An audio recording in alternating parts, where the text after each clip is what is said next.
So, yan! Okay,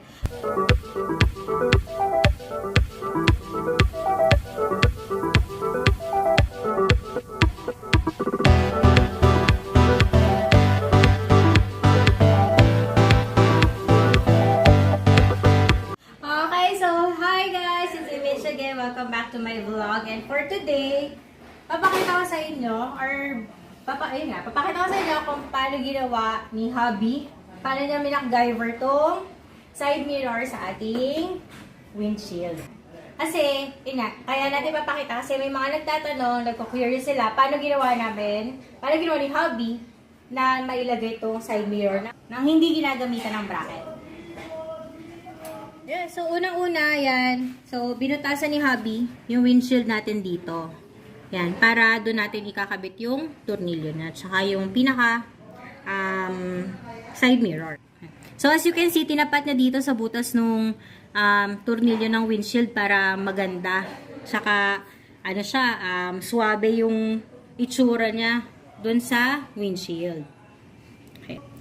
Tapos, as you can see, nilagyan niya ng goma para hindi siya magalaw and hindi din madadamage yung pinaka-plastic ng windshield natin. So, ayan siya. Okay, so yung nilagay pala natin din dito na side mirror is yung size niya long. Kasi para kita mo pa rin yung kaya mo makita sa likod. Kasi kapag short yung size nung side mirror.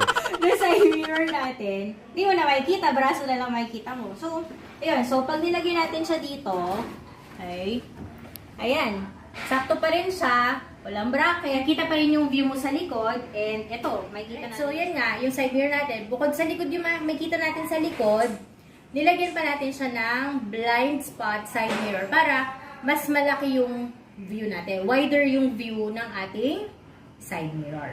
Alright? Kaya pala ginawa ni hubby na DIY lang. Kasi ayaw niya na may bracket. Kasi pag may bracket, lalayo siya, magiging ganyan eh. Medyo awkward tignan para sa kanya.